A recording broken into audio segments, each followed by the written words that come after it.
या देवी सर्वभूतेषु विद्यारूपेण संस्थिता नमस्तस्यै नमस्तस्यै नमस्तस्यै नमो नमः। ઓમ નમઃ શિવાય. હર હર મહાદેવ. ભક્તિ કથા ચેનલમાં આપ સૌનું સ્વાગત છે. ભગવાનના સુંદર ચિત્રો સહિત પવિત્ર કથાઓ સાંભળવા માટે જરૂર સબસ્ક્રાઇબ કરો ભક્તિ કથા ચેનલ. જો આપ આ ચેનલ ઉપર નવા હોવ તો ચેનલને સબસ્ક્રાઇબ કરવાનું ભૂલશો નહીં. મહાસુદ પાંચમ એટલે વસંત પંચમી. આ દિવસથી વસંત પ્રવૃત્ત થાય છે. વસંત ઉત્સવ એટલે નિસર્ગનો ઉત્સવ. વસંત પંચમી એટલે વિદ્યાની દેવી, જ્ઞાનના દેવી માતા સરસ્વતીના પ્રાદુર્ભાવનો દિવસ. ઋતુઓની રાણી વસંતના આગમનની સાથે જ જાણે કે ધરતી ખીલી ઉઠે છે. પ્રકૃતિના આ મહોત્સવ સાથે જ્ઞાન અને વિદ્યાના દેવી માં શારદાનો સંગમ છે. વસંત પંચમીના પર્વને ઉજવવા પાછળનું કારણ વસંત પંચમીના દિવસે દેવી સરસ્વતીની જયંતી છે. દેવી સરસ્વતી વસંત પંચમીના દિવસે બ્રહ્માના માનસથી અવતરિત થયા હતા. વસંતના ફૂલ, ચંદ્રમા અને તુષાર જેવો એમનો રંગ હતો. વસંત પંચમીનો દિવસ ગુજરાતી પંચાંગ પ્રમાણે મહાસુદ પાંચમના દિવસે ઉજવાતો હિન્દુ તહેવાર છે. આ દિવસે ભગવાન વિષ્ણુ, ભગવાન શ્રી કૃષ્ણ, રાધાજી અને માતા સરસ્વતીને પીળા રંગના વસ્ત્રો અને ફૂલોથી શણગારી ગુલાલ, ધૂપ, દીપ અને જળ અર્પણ કરીને તેમની પૂજા કરવામાં આવે છે. વસંત પંચમીનો તહેવાર સરસ્વતી પૂજા અથવા શ્રી પંચમી તરીકે પણ જાણીતો છે.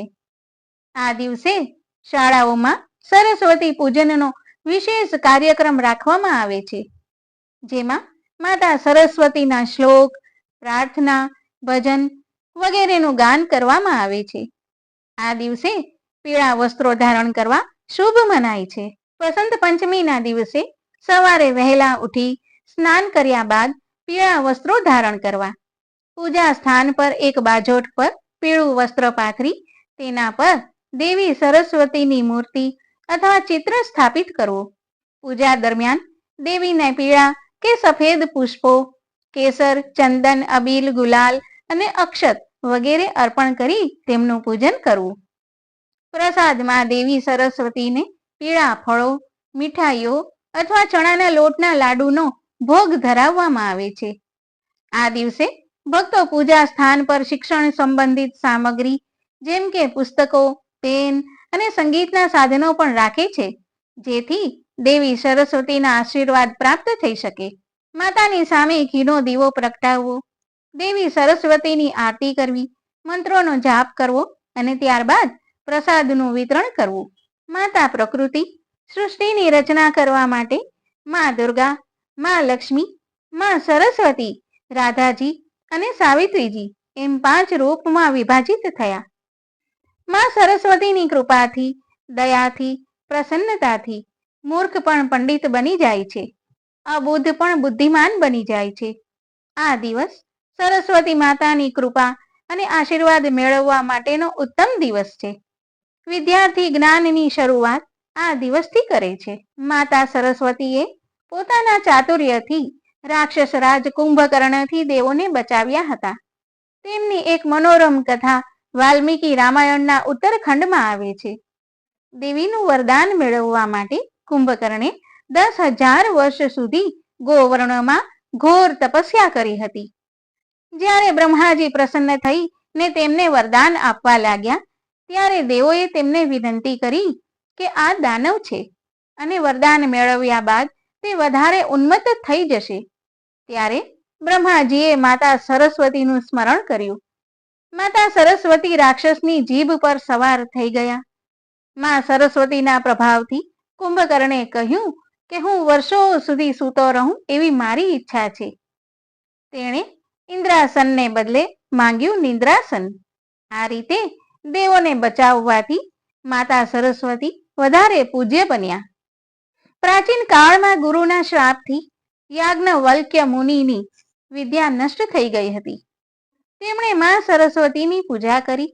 ત્યારબાદ માતાની કૃપાથી તેમની સ્મરણ શક્તિ પાછી આવી વસંત પંચમીના દિવસે ઋષિએ પોતાની વિદ્યા પાછી મેળવી હતી. આપણા પૌરાણિક ગ્રંથોમાં વાગ્દેવી સરસ્વતીના શાસ્ત્રોક્ત રૂપ સ્વરૂપોનું વિશાળ વર્ણન મળે છે. ઋગ્વેદમાં વિદ્યાની દેવી ને એક પવિત્ર સરિતાના રૂપમાં વર્ણિત કરવામાં આવી છે. દેવી મહાલક્ષ્મીથી જે તેમનું સત્વ પ્રધાન રૂપ ઉત્પન્ન થયું તે સ્વરૂપ માં સરસ્વતીના નામે ઓળખાયું. દેવગર્ભા દેવી સરસ્વતી ચંદ્રમાને સમાન શ્વેત તેમજ આયુધોમાં અક્ષમાળા, અંકુશ, વીણા સહિત પુસ્તક ધારણ કરેલ દર્શાવ્યા છે. વિદ્યાનો કારક ગુરુ છે અને ગુરુ પીળા કલરથી પ્રસન્ન થાય છે.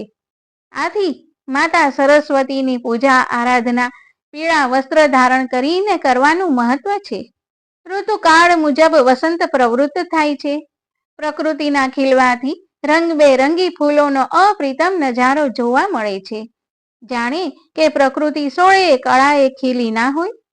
આ વસંતમાં ફૂલ ગુલાબી ઠંડીથી મનને પ્રસન્નતા મળે છે. આ વસંતમાં સરળતા, સહજતા અને નિખાલસતા છે. ભગવાન શ્રી કૃષ્ણ પણ કહે છે કે ઋતુઓમાં હું વસંત છું. વર્ષભરના અતિ મહત્વના મુહૂર્તમાં વસંત પંચમી વણજોયું મુહૂર્ત ગણાય છે.